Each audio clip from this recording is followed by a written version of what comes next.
to go home. Me neither. We got to go. So we got to wrap things up. We're done. This is the PlayStation Experience. We've covered a lot of games, covered a lot of stuff. We got a small ragtag team here covering the PlayStation Experience. I just kind of want to wrap up and talk about some games that we might not have talked about. Maybe discuss our favorite things of the show. I mean, yours is Bloodborne. I don't even know why you're here to talk about this. You're just gonna rattle off. Good. Salt and Sanctuary is really cool. That's the first game actually that I want to touch on because a lot of people talked about that at PAX and I didn't check that out. Definitely a Dark Souls vibe from that, kind of like a 2D Dark Souls. I really liked the back and forth between the planes because it's like a 2D game and there'll be like a staircase in the background and you can either walk like in front of the staircase or you can walk up the staircase. And even in something as like well made as Little Big Planet, I'm like, no, go back on the stairs. I couldn't play Little Big Planet because of that. And I thought it was really smooth. And I mentioned that to the developers that worked on Sanctuary, and they were like, that was very important for us. Like, I hate when that stuff happens. So like jumping on a ladder or grabbing an item or anything was just very smooth in that game. And I normally hate games like Dark Souls, where you got to get good, but I went up against a boss and died 3 times. And the 4th time I did it. I was committed. I learned the patterns and I got good.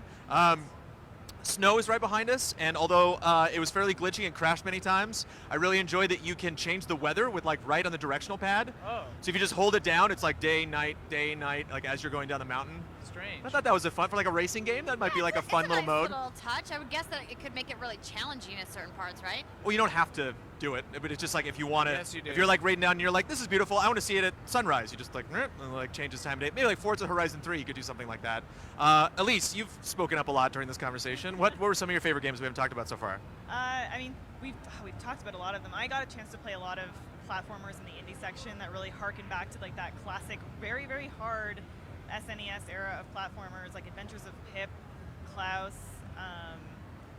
and one that I'm forgetting right now because we're Love that on one. camera, so of course I am. But it was amazing, and and it's just platformers that are doing new and exciting things beyond just here's something that you're going to want to speed run. They have stories that evolve and really interesting characters too. Ian, can you say something that's not Bloodborne?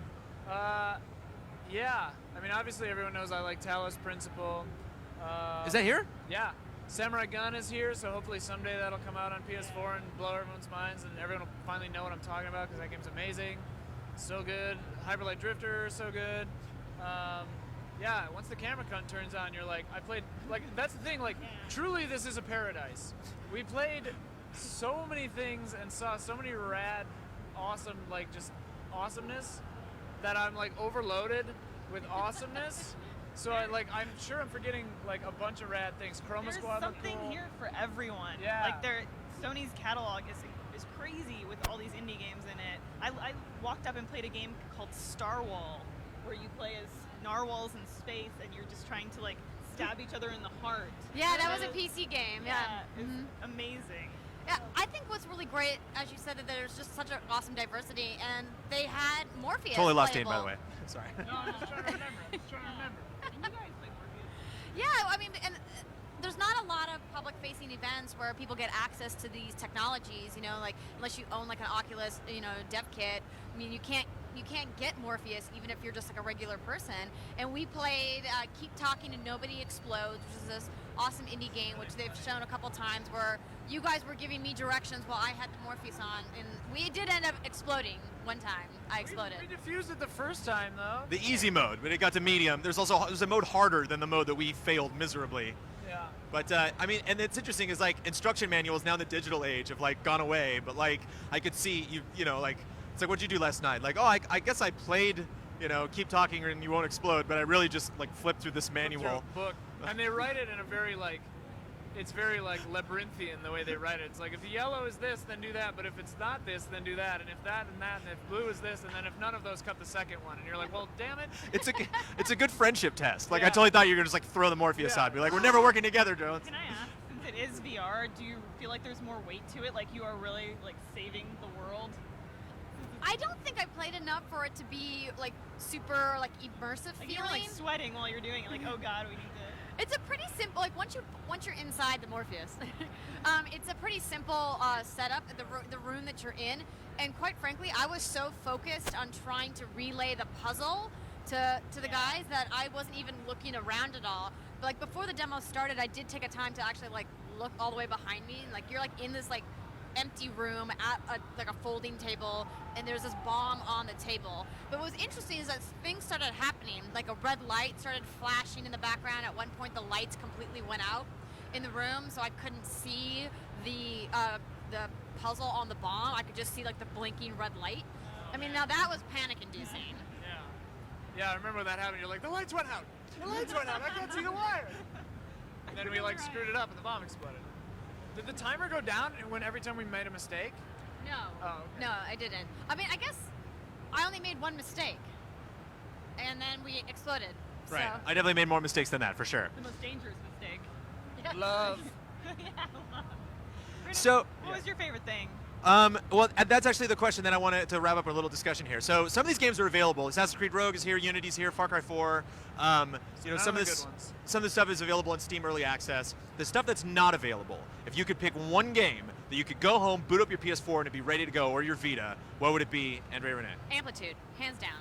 Wow. If I could go home and play Amplitude today, I would do nothing else for the rest of the week. I would just call in sick. Done.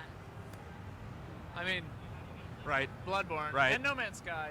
But yeah, Bloodborne. Oh yeah, No Man's. Oh yeah, that might change. That was my. Oh, I don't know. The Yeah. order looked really good. We forgot to talk about that concert. I was gonna say we were at the concert last night, but it wasn't here, but it was there in No Man's Sky. Because I want to prove that it's actually a real thing. Because I'm Still not convinced convinced. it's not. Still not convinced. It's not real. That can't be. Well, you brought up the point that it's like a publicity event, which like I never thought of before. Yeah. Like that'd be absolutely genius. It's all Molyneux. It is the James greatest Cameron art and piece Molyneux. of the 21st century. It's Banksy. Like Yeah. I wouldn't be if it turned out not to be a game. I wouldn't be disappointed. I'd be like, congratulations, guys, that's amazing. I totally bought it. devastated. I'm glad it's- This game, if this game is like 30% as good as it looks, it'll be mind-boggling. I just want. I don't know.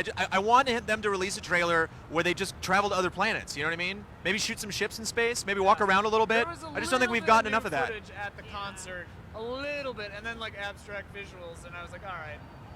I didn't go to the concert. I stayed in my room and got sleep last night like a sucker. We talked about this. We did a Just Played on it. Tomorrow Children is my most intriguing game of the show. It's hard to put my finger on why. And obviously, if I took it home and was only playing by myself, it wouldn't be that fun of an experience. I would want other people to have it as well. But I definitely enjoyed that. But probably No Man's Sky, just to kind of Yeah. trump like what the heck is going on here. Well, we were shooting because I've heard people try to describe Tomorrow Children about 5 times now, like at length. Like your Just Played is like most of it is just like, what is this game? I forced her to try to describe it in 10 words, and I think I get it now. She got it in the most succinct way. Wait, what are the 10 words? Oh, we don't remember. Communism, communism, communism. Yeah. Yeah, it was like communism, clones, Resources. mining. Mining. It was just like, okay. Rehabilitation, restoration, teamwork. yeah. Monsters. Monsters. But I think one of the reasons why the independent games are so fun is it's just great to play a game that has such a clear direction. It's clear, like they're not, because you have something drawn to death, where they're really, they actually had a panel afterwards when I played it, where they're like, everybody sit down. Okay, what did you think? Like we want the notes, so we want to change this game. And I feel like the Tomorrow Children are like, no, we don't care what you guys think. We're just, I mean, obviously they do, but like we're full steam ahead on making this game our vision of what we want it to make. And it's certainly unique. There's nothing else that looks like it. Well, after Omar played Severed, the drink box guy was like, what'd you think? Like, we want to know what we can change and improve and stuff. And I think that's really cool. Like, PlayStation experience, it feels really like everyone here is really cool, really chill. Like, everyone's really just about having a good time and, like, improving everything. Like, the experience, the games. Like, it's a really cool, it was a really good event. Like, really good community. Everyone's really cool. I had a great time. Well, I'll see you guys at the Nintendo experience. Yeah. They'll fly us out to Japan. We'll have a good time. All right, Reggie. What do you say? Yeah. All right. Oh, man. I can't imagine. I can imagine coming back to this next year. I'm planning on it. Yeah. Thanks, guys. I had a lot of fun.